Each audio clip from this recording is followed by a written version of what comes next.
when we think of all those times in the past while enjoying round one, the crazy things that have happened, it makes you realize anything can happen during the NFL draft. So that's what we're going to be picking today. Now's the point where you call tails in the rigged coin toss, and you get the opportunity for the first pick in the draft of the most memorable draft moments. Go ahead, Kristen. Give me that tails. Start this draft week off good for Chris Simms. Yeah. Although you did throw the curveball last week and picked heads, and it worked. Well, I knew that she was feeling sorry for you a little, so I got inside her head on that one, and that's why I knew it was coming up heads. So, okay. I was in the NFL when this one happened, but it's still... to me, it's the most memorable moment, and that's going to be the 2004 NFL Draft. The Eli Manning, Phillip Rivers, New York Giants, San Diego Chargers at the time, trade dilemma, demand by the Manning family, all of that. For me, at that point, come on, I'm going into my second year in the NFL. That was pretty memorable. I mean, it's whoa, this is Peyton Manning's brother, Eli. He's going to be the number one pick, and, the Mannings, of course, are such a stand-up family and so good in so many ways and all those things, and you're going, whoa, I wouldn't expect this family, this guy, Eli, who's been just absolute professional, to be making a demand saying he won't play for the team that has the number one pick in the draft, the San Diego Chargers. I thought that was like can't miss TV. And of course, I'm tuning in to watch it because I watch it anyways, but so interested to see if Eli was actually going to go on the stage and hold the jersey and how that all was going to play out. I mean, it's awkward. If you're sitting here watching on TV, Eli can barely smile. He's like, this is weird. I'll hold this jersey and just act like I'm happy for a second. He doesn't want to hold it. I know. It's like a little kid being asked to hold his mother's purse. That was pretty amazing for me. That's my first pick, Michael.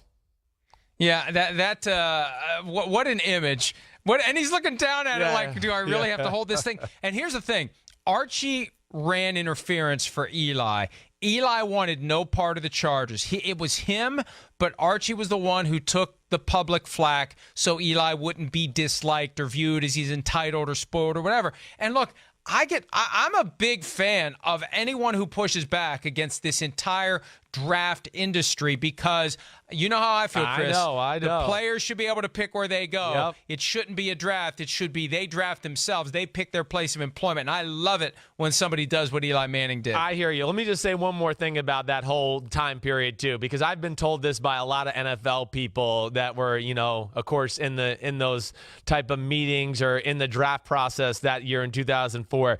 One of the coolest things I've heard, and I've heard this from many people, is in the draft process leading up to it and all that.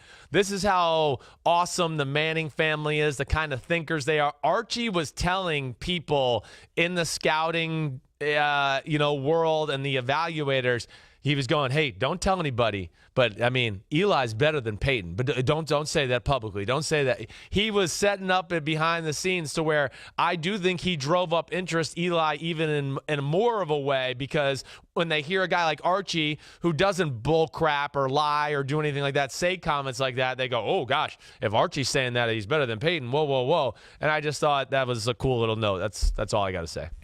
Well, that was my first pick, too, but since you won the rigged coin toss, you went with the next pick, and this was 20 years ago, and I'll never forget this because of the run-up to it and all the signals that were there. Mike Ditka would be a great guy to play poker with because it was obvious he wanted Ricky Williams. He was going to do whatever it took to get Ricky Williams and ultimately gave up the entire 1999 Saints draft, plus a first-rounder the next year to Washington to get Ricky Williams, who ultimately was a disappointment with New Orleans. Ditka got fired, and the postscript on all this, all the stuff Washington picked up, they got Champ Bailey. They got all those picks. They had back-to-back first-rounders in the top three the next year, thanks to what the Saints didn't do with Ricky Williams in 99.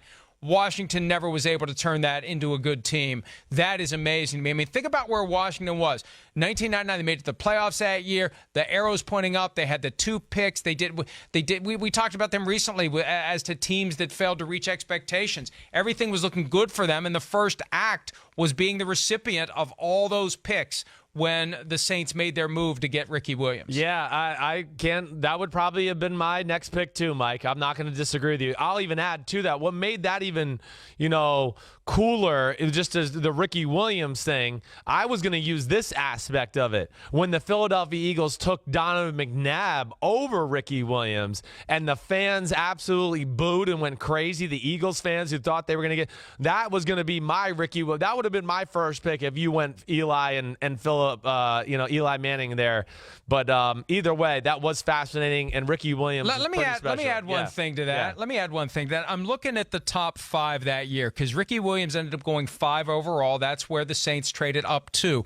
One spot before that, the Colts took Edgerrin James. Yeah. And that was the moment that probably set the stage for that trade when Mike Ditka said, we're going up to get him, because everybody thought the Colts were going to take Ricky Williams, and they surprised everybody by taking Edgerrin James. Yeah, that was amazing. I can still remember being on a college visit to the University of Miami. Butch Davis was the coach.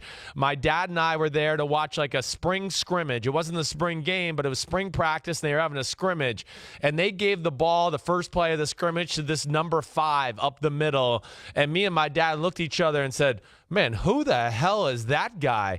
And it was Edgerrin James. So, hey, he was in that class. He was a special football player. I mean, Edgerrin James might be a Hall of Famer when all said and done. So, okay, not a bad one by you. All right, here we go. I'm going to go with one that's a little bit before my time, but I still think this is one of the most special draft moments in the history of the sport, and it goes back to the 1983 draft class. I mean, Dan Marino waiting on the board to what did he end up being? Pick number 27, having to wait for 4 quarterbacks in front of him picked. I mean, Dan Marino, a guy that was coming out of Pitt, who had the huge, Sugar Bowl win that year against Georgia, I believe, if I'm wrong. Hopefully I got that right, is what I'm trying to say. But I mean, just act like you didn't keep going. Yeah, but widely viewed as, of course, one of the best quarterbacks in the draft. I guess there were some rumors about things that went on, with him off the field. Okay, the Pittsburgh Steelers, you look at it and you think they might take him at the end of the first round. They pass up on him. Dan's from Pittsburgh. That was shocking. But come on, the people that were drafted in front of him. Okay, Elway, we know that was fine. That was good. But Todd Blackledge, Tony Eason, Kenny O'Brien, are you kidding me? They went before Dan Marino, who is one of the 5 best quarterbacks in the history of the sport. To me, that's one of the most memorable moments. And yeah, I was really young, but I've seen plenty of NFL film shows on that one. And Tony Dungy has told the story multiple times. He told it on Chris Simms Unbuttoned. He's told it on PFT Live. Yeah. He was an assistant coach with the Steelers at the time, and they were worried about having Dan Marino and Terry Bradshaw at the same time. As it turns out, Bradshaw got injured early in the 1983 season and never played again. And his message, as it was articulated a year ago to the Giants, was, if there's a quarterback you like at number 2, take him. Don't worry about Eli Manning. If there's a guy you think is going to be the guy for the next 15 years, take him and worry later about figuring out how the veteran and the rookie will coexist. Yep. All right, I am going to go back to, and I'm going to throw 2 drafts together, Chris, because the incidents are too intertwined to separate. 2002 and 2003, Minnesota Vikings misadventures with the clock. The first one happened in 2002 when the clock had expired in front of the Vikings, and the Vikings could have pounced on Ryan Simms, a guy they very much wanted, North Carolina defensive tackle. They didn't move fast enough when the time ran out. It turns out the Cowboys and the Chiefs were trying to do a trade. The Cowboys wanted to move up to get Roy Williams. They couldn't work it out. The clock expired, and before the Vikings could rush to the podium with the pick for Ryan Simms, the Chiefs took Simms. The Vikings were relegated to Bryant McKinnie. It all worked out in the end, though, because McKinney ended up being far better than Simms, but the Vikings really wanted Simms, a 1M Simms, not a 2M Simms, no relation to Chris. Then the next year, the Vikings trying to do a deal with, I believe, the Ravens for Byron Leftwich when the Vikings were sitting at number 7. That's when the time expired. And it all fell apart for the Vikings, and they got passed by like 2 or 3 teams before they finally got their pick in at number 10, I think. Yeah, right, that's right. They got Kevin Williams, who I played against. He was from Oklahoma State. It was a really ended up being great. Really awesome. He ended up being great. Right, he was. I mean, he hit me a lot in college. I knew he was going to be great. That was a good pick. I liked especially that last one with the Kevin Williams. I think you're disqualified from the draft as of now. It's most memorable draft draft, as in singular moments, not we're going to combine 2 years in a row from the team I root for, them screwing up the draft, okay? We'll let the people decide. So, yep. For the 5th year in a row, NBC has joined Red Nose Day in America in support of raising money and awareness to help children who need us most. The campaign's iconic Red Noses go on sale today and are available exclusively at Walgreens and Duane Reade locations nationwide. Let's come together to end child poverty one nose at a time and put that nose on and make a colleague laugh. Boy, that's good. You know that's going to live for a while. It should be on a T-shirt. I think I've seen that before on a T-shirt. I mean, I don't know. Maybe I'm confused.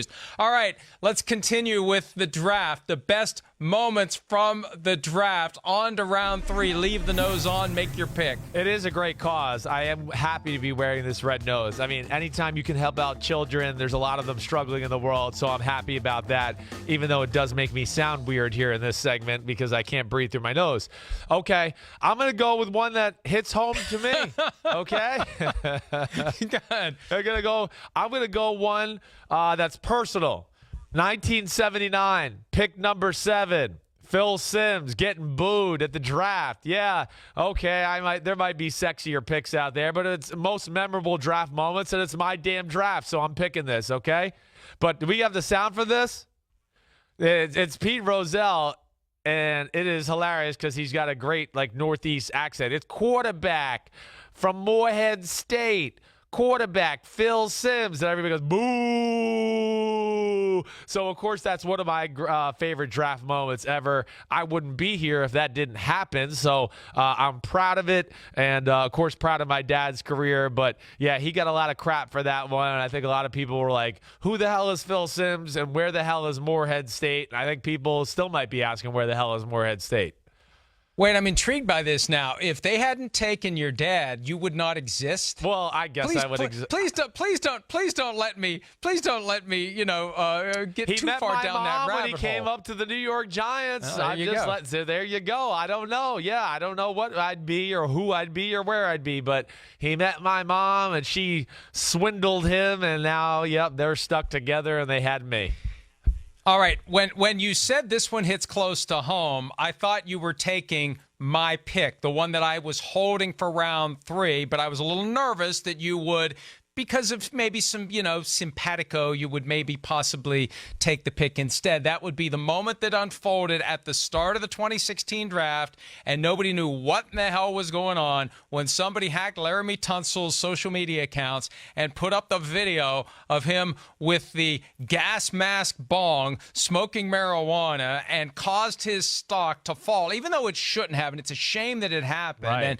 And it's a warning to everyone out there to make sure you maintain full control of your social media accounts, because you never know when someone is going to unleash an attack on you. He lost millions of dollars because of that when he finally fell into the laps of the Miami Dolphins, who will be keeping him around on their 5th-year option, and he'll be a guy who'll be on that team for years to come. He was considered a guy who could go as high as number 1. Yes. And it all fell apart for him. And I remember that 45 minutes or so of just complete chaos, not knowing what was going on with that video that just kind of popped up right before the draft began 3 years ago. Yeah, that was pretty crazy. Actually, Mike, I'm not going to lie. That kind of slipped through my memory there. I did not even have that written down. So good pull by you. Yeah, that was pretty crazy. You said it. Laramie Tunsil, I think everybody thought was going to be maybe the top pick, certainly a top 5 pick. And then that gets released. Unfortunate. You go, oh, geez, how far is he going to slide? What's going to happen?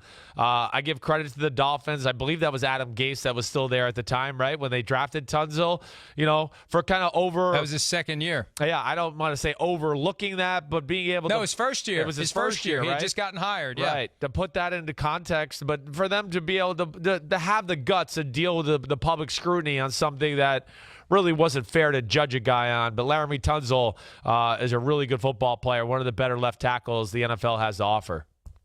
Other great moments, and it's amazing how many there were. The Aaron Rodgers slide in 2005. Brady Quinn in 2009, and he was so disheveled. Like his tie was twisted sideways, his hair was all messed up, and Joe Theismann called him out for letting himself get all, frazzled, unkempt right, while he was back there in the green room. And they've shied away from having the camera in the guy's face as he slides now, which I think is a good thing. Remember, Geno Smith plunged all the way through round one and wasn't going to come back for the second day of the draft when he ultimately was picked early 40-ish or mid-30s to the Jets the year that he came out from West Virginia. Mario Williams going in front of Reggie Bush and Vince Young. That was another one I had written down where I just think that was a pretty big news at the time because Bush and Vince Young were such stars already. Well, I remember what happened. Reggie Bush was on track to be the first overall pick that year, and that weird story came out about his family living rent-free, a couple of agents that wanted to represent him, and then they blew the whistle. And that was back when we actually got bent out of shape when kids were getting paid by somebody. Now I say get paid wherever you can, however you can. You should get paid. Somebody should be paying you. But it was enough to keep Reggie Bush from going to the Texans. They went Mario Williams instead. So that was a memorable moment. Hi, I'm Mike Tirico, and thanks for watching. Make sure to hit subscribe for the latest news and highlights from NBC Sports.